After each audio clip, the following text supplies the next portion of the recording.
जय श्री राम। बहुत बहुत स्वागत करता हूँ आप सभी का एक बार फिर से अपने YouTube चैनल पर। मैं पंडित आशीष शर्मा। मेरा आज का ये वीडियो बहुत ही ज़्यादा खास होने वाला है वृषभ राशि के जातकों के लिए। इस वीडियो में हम बात करेंगे कि आपके लिए आने वाले 3 महीने यानी 90 दिन कैसे रहने वाले हैं। एक ही वीडियो के अंदर हम विस्तार से आने वाले 3 महीने का राशिफल लेकर आए हैं। अब देखते हैं कि आपके लिए ये 90 दिन कैसे होने वाले हैं।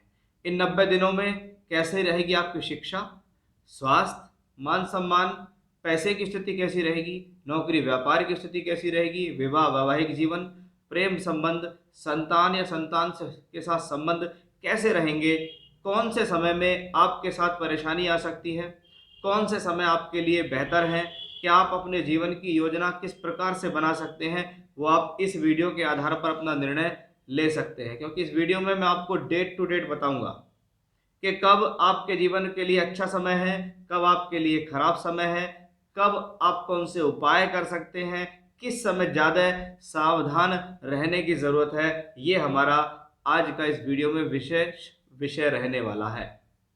तो आप बहुत सावधानी से इस वीडियो को देखिएगा और चाहे तो पेपर पेन लेकर भी बैठ सकते हैं, उस पर नोट कर सकते हैं कि भी कब से कब तक का समय हमारे लिए ठीक नहीं है, कब हमारे लिए अच्छा है, जिस पे आप पूरी जानकारी आपको इस एक ही वीडियो में मिलने वाली है। ये जो वीडियो है ये चंद्र राशि पर आधारित है, यानी आपकी राशि के आधार पर हम यहाँ ग्रहों के गोचर की स्थिति देखेंगे, जहाँ 3 महीने के अंदर ग्रहों की स्थितियाँ चेंज भी होंगी। आपके सामने स्क्रीन पर जो ग्रहों की स्थितियां हैं ये है 1 अप्रैल 2023 की। अब इस दौरान जो ग्रहों की स्थितियां हैं वो आप स्क्रीन पर देख रहे हैं। उसके बाद ग्रह परिवर्तन भी करेंगे जिसको मैं स्टेप बाय स्टेप बताऊंगा। तो सभी को मैं स्टेप बाय स्टेप से ही बताने की कोशिश करूंगा, जिसमें सबसे पहला टॉपिक मैं जो ले रहा हूं वो ये ले रहा हूं कि भी आपके लिए जो आने वाला समय है, यानी 90 दिन अप्रैल मई और जून के जो महीने हैं, इसमें आपका स्वास्थ्य और सम्मान कैसा रहेगा। अब आपकी राशि के जो मालिक हैं वो शुक्र हैं और शुक्र ग्रह पर ही निर्भर होता है आपका स्वास्थ्य और आपका सम्मान। जब महीने की शुरुआत होती है तो आप देख रहे होंगे कि शुक्र आपकी राशि से 12वें घर में राहु केतु अक्ष पर हैं। यानी जब राशि का मालिक अपने से 12वें में चले, राहु केतु अक्ष पर चले, शनि से दृष्ट होकर भी चले, तो ये समय जीवन में पीड़ा देने में सक्षम है। ये समय जीवन में कठिनाई देने में सक्षम है। आपको स्वास्थ्य में भी प्रॉब्लम दे सकता है, सम्मान हानि दे सकता है, फेलियर दे सकता है। यानी आप मेहनत और प्रयास कर रहे हैं लेकिन आपको उसमें सफलता नहीं मिल रही। तो बहुत बार चरित्र को लेकर सावधानी भी ऐसी स्थितियों में देखी जाती है। किसी प्रकार की बदनामी या एलिगेशन आपके ऊपर ना लग जाए, उसका ध्यान आपको यहाँ रखना होगा। कब तक ध्यान रखना है, कब तक ये चुनौतियां हैं? महज 6 अप्रैल तक, सिर्फ 6 अप्रैल तक, यानी अप्रैल के पहले ही हफ्ते में ये बहुत बड़ा परिवर्तन, पॉजिटिव वाइब्रेशन आपके लिए पैदा होगी। वो होगा शुक्र का परिवर्तन। ये शुक्र राशि परिवर्तन करेंगे, 12वें घर से निकलकर आपकी राशि में आएंगे। जैसे ही राशि में आते हैं स्वराशि के हो जाते हैं, जैसे ही राशि में आते हैं मालव्य योग बनाते हैं। अब शुक्र राशि का लॉर्ड होके राशि में आए तो स्वास्थ्य सम्मान से संबंधित कोई भी समस्या है, पिछले समय में हेल्थ इश्यूज आए हैं, प्रॉब्लम्स आई हैं, सब की सब सॉल्व होती दिखाई देंगी। खोया हुआ सम्मान प्राप्त होगा। जितनी मेहनत पिछले समय में करी है वो अब इस दौरान फलदायी देनी साबित हो जाएगी। यानी इस दौरान आप जिस काम में हाथ डालेंगे उसमें फायदा मिलेगा। ये समय कब तक है? 6 अप्रैल से 2 मई तक शुक्र वृषभ राशि में रहेंगे। यानी मालव्य योग के साथ रहेंगे तो सुख साधनों में वृद्धि। इस दौरान ही आपको कोई व्हीकल दिला सकता है, कोई सुख साधन हो सकता है, कोई इलेक्ट्रॉनिक आइटम्स आप घर के लिए खरीद सकते हैं, प्रसन्नता हो सकती है, कहीं मौज मस्ती के लिए घूम सकते हैं। ये शुक्र उस लिहाज से बहुत ही बेहतर आपके लिए रहने वाला है। अब इस शुक्र का परिवर्तन होगा फिर 2 मई को। 2 मई से लेके 30 मई तक शुक्र राशि से तीसरे घर के अंदर जाएंगे। ये है राशि का दूसरा घर, कि मेरी राशि का मालिक धन में चला गया, मैं इस दौरान पैसा भी कमाऊंगा, मैं इस दौरान पैसा जोड़ भी लूंगा, यानी संचय भी कर लूंगा, क्योंकि दूसरा भाव धन संचय का भाव है। परिवार के लोगों की मदद करना, परिवार के लोगों से सहयोग मिलना इस दौरान दिखाई देता है। ये वाणी की शक्ति से पैसा कमाने का योग है कि इस दौरान मैंने अपनी बोलचाल से पैसा कमाया, लोगों को अपनी भाषा शैली से आकर्षित करके पैसा कमाया, उस लिहाज से ये शुक्र बहुत ही बेहतर, यानी आप अगर लगातार देख रहे होंगे कि सिर्फ 6 अप्रैल का इंतजार है और उसके बाद शुक्र वृषभ में, फिर शुक्र मिथुन में और फिर शुक्र पहुंचेंगे 30 मई के बाद कर्क राशि के अंदर।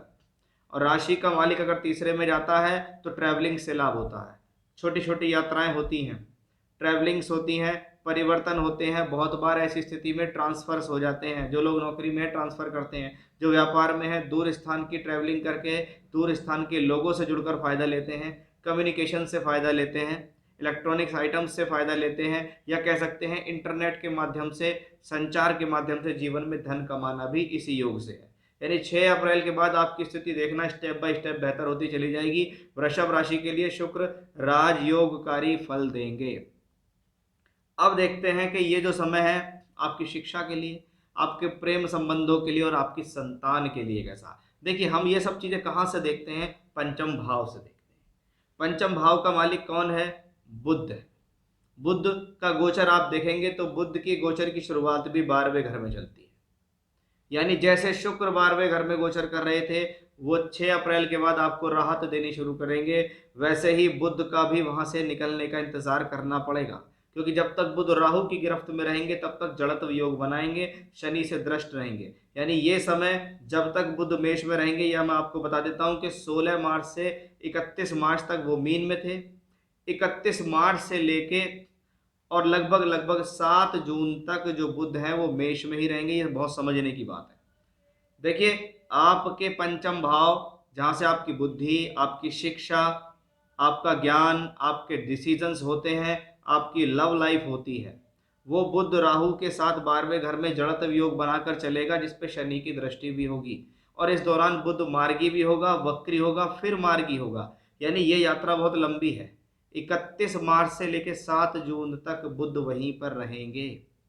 इसका मतलब है इस दौरान अपनी गलती से एजुकेशन को स्पॉइल नहीं करना, भ्रमित नहीं होना है। ये बुध राहु का योग आपको भ्रमित करेगा, आपको डबल माइंडेड बनाएगा, आपको प्रॉब्लम में फंसाएगा। आपके मन में आएगा करना चाहिए नहीं करना चाहिए, करूं या नहीं करूं। और जब ये मंगल की राशि में होता है तो आपको जोश दिलाता है। बहुत बार जोश में आके गलती ऐसे ही कॉम्बिनेशन से होती है। अब उस गलती, वो निर्णय आपने अपने पैसे को लेकर लिया, व्यापार को लेकर लिया, नौकरी को लेकर लिया, लॉस हो गया। एजुकेशनली हुआ, लॉस हो गया। अपने आप को ज़्यादा चतुर समझ गए आप कि मेरे से ज़्यादा कोई होशियार नहीं है, मुझे सब आता है। कॉन्फिडेंस लेवल आपका 7वें आसमान को छू रहा है, जिसको कहते हैं ओवर कॉन्फिडेंस। कि खास तौर पे वो लोग जो शिक्षा कर रहे हैं, उनके लिए ये समय बड़ा क्रिटिकल है, या मैं कह सकता हूँ बड़ा खराब है, क्योंकि ये कॉम्बिनेशन बहुत शुभ नहीं है। आपको ओवर कॉन्फिडेंस में ले जाएगा, आपको लगेगा सब आता है, जब एग्जाम देने बैठोगे सब भूल जाओगे, सब बेकार हो जाएगा। तो ये समय आपके लिए क्रिटिकल है। यही समय आपकी लव लाइफ के लिए भी शुभ नहीं है और संतान के साथ संबंधों के लिए भी शुभ नहीं है। यानी इस दौरान देखें तो ग्रहों की स्थिति, खास तौर पे पंचम भाव, जहाँ से हम शिक्षा, बुद्धि, संतान, लव लाइफ देखते हैं, ये आपके लिए क्रिटिकल समय है। इसको आपको अपनी ही समझदारी से चलाना होगा, नहीं तो नुकसान हो जाएगा। फिर 7 जून के बाद परिवर्तन होगा और वो परिवर्तन होकर राशि के अंदर बुध आ जाएगा। यानी 7 जून तक की स्थितियां थोड़ा सा ट्रिपिकल दिखी हैं, वो मैंने आपको समझा भी दिया क्यों है। उसके बाद सब स्थितियां बिल्कुल बेहतर हो जाएंगी, कोई प्रॉब्लम नहीं रहेगी। आइए अब देखते हैं विवाह और वैवाहिक जीवन का क्या हाल है आपके जीवन में। देखिए, आपके सप्तम भाव से हम विवाह और वैवाहिक जीवन देखते हैं, उसके ऊपर शनि की दृष्टि लगातार पड़ रही है। इसका मतलब है कि कहीं ना कहीं एक मेलेफिक प्रभाव, एक अशुभ प्रभाव सप्तम भाव पे आ रहा है शनि का। अब 7वें घर के मालिक हैं मंगल। वो मंगल 12 मार्च को राशि परिवर्तन कर गए और 10 मई तक मंगल मिथुन में है। यानी सप्तम भाव पे शनि का प्रभाव है। सप्तम भाव का मालिक अपने से 8वें घर में यानी दूसरे भाव में गया है। बिना वजह पति पत्नी के बीच कलह ना हो जाए, इसका ध्यान रखें। कभी कभी पैसे को लेकर, परिवार को लेकर भी कलह ऐसी स्थिति में देखा जाता है। पैसे को लेकर हस्बैंड वाइफ के बीच में पैसे को लेकर लड़ाई होगी। परिवार यानी लड़की जहाँ रह रही है तो ससुराल पक्ष से लेके कोई प्रॉब्लम ना हो जाए। वो लड़के के जीवन में भी हो सकती है, वो लड़की के जीवन में भी हो सकती है कि भी अपने ससुराल वालों की वजह से पैसे को लेकर दोनों के बीच में अनबन हो सकती है। जब मंगल आपकी वाणी स्थान में चलेगा तो ये आपको कर्कशता देता है। आप चुप नहीं रह पाते हैं, आप ऐसी वाणी का प्रयोग करते हैं जो कि गलत है। ये 3 महीने वैवाहिक संबंधों के लिए भी शुभ नहीं है और विवाह कराने के लिए भी शुभ नहीं है। इस दौरान आपका कोई विवाह संबंध नहीं बनता दिखाई दे रहा है। आप सिर्फ प्रयास करेंगे, लेकिन इस दौरान रिश्ते होने की जो स्थितियां हैं वो बहुत कमज़ोर, बहुत न्यूनतम स्थितियों में हमें दिखाई दे रही हैं। बस आप संबंधों को संभाल लें तो बहुत अच्छा है, क्योंकि यही मंगल 10 मई के बाद राशि परिवर्तन करेगा, फिर ये ब्रह्मांड में नीच का हो जाएगा।